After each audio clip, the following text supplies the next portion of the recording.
memorable. So just like David's mentioned, my background, I am the policy manager at TikTok. And before you ask, I don't dance and I don't sing on the platform. I create and enforce policies for you and your favorite creators on this platform. So before I joined this fun job at TikTok, I was, or I am a lawyer because the degree never really disappears. I wanted to be a human rights lawyer. So I wanted to go off into countries. I wanted to work at the United Nations. I just wanted to do things and just save people. My colleagues, back in college would call me the Secretary General because I was obsessed with attending model UNs and eventually organized one of my own back in college. So what changed? Why tech? I remember reading a post that said, a recruiter was asking a candidate, why did you join tech? Did you choose tech because it pays well or because you have a genuine interest? The candidate's response was, I chose tech because I have a genuine interest in being paid well. I think many of us can relate to just like joining tech because of the money. Well, I mean, is that a yes or a no? I can't really speak for everyone, but for myself, I think it was a 50-50 where it was like, I had a genuine interest and I also wanted to be paid well. But to be honest, at this summit, I believe that most people in responsible tech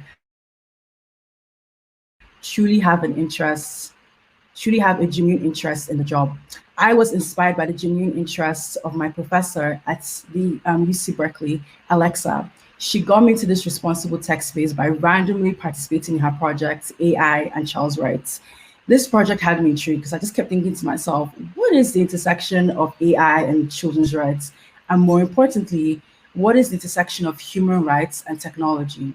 The answer, everything. Think about it. Your ability to freely dance on TikTok, share the latest makeup tutorials on YouTube, critique the newly elected official on Twitter, share your new job position on LinkedIn, shamelessly stalk your ex on Instagram, and freely swipe on Bumble. These and many more examples on these social media platforms. The key word here is freedom, and that is your online rights. So now, as we know, human rights are not absolute. Every rule has an exception, and that's where community guidelines come in. Those are those platform rules that set the boundaries of what you can say and what you shouldn't say. Now, that is tech policy in a nutshell, a subsect of responsible technology. When I made the connection, it felt like a light bulb had lit in my brain, and I knew for a fact that this was a career I wanted, and this could be for you too. I wasn't sure how to start. I mean, I had a legal background and a burning desire to go into tech policy, and I ran with it. It was 2019, it was pre-COVID, and I remember attending every single conference under the sun.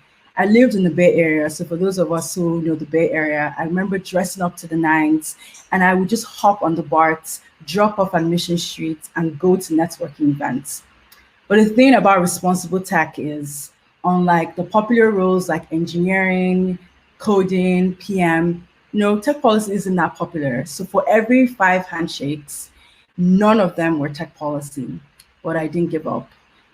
I just kept asking around, and who just kept pointing me to the legal teams because I was a lawyer. And I was like, no, I want to join tech policy. So it took a couple conferences. I finally met people in the responsible tech space, and I would go online and just talk about tech policy, follow influential people. And that's how I met David, the founder of All Tech is Human, and all the brilliant work that he's done. Fun fact, I'm yet to meet David. He's all the way in New York, and I was in California. I call him my fairy godfather, and I'll explain that soon. Reaching out to him and many more people like him, I got to learn more about the space, ask questions, learn about the company's approach to safety issues, and more. Fortified with all this knowledge and network, I began to apply to jobs and interview to roles. I stopped applying to roles, and I had a rule of 5, which was reaching out to people whenever I saw a new job, got a referral, and then landed an interview. So during the interview prep, I would read about so many resources, from community guidelines of these companies to the critiques of these companies and their safety approaches. Now, the job hunt took almost a year, and for those people who can relate, I understand. And it was not easy. I interviewed for more than 30 roles, getting rejected towards the end for one admin issue or the other. Anyone on this call familiar with H-1B? Well, I'm very familiar with those issues. I'm not sure how I stayed resilient. I had studied law for 7 years and I was qualified to practice. I would have taken a legal role and just gone back to litigation.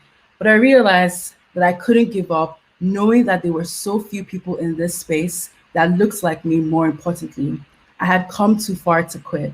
Responsible tech or tech policy is so niche, and I believe that in the next 5 years, it will be the hot thing. I wanted to be a part of it before then and become a thought leader like the panelists you'll be listening to soon.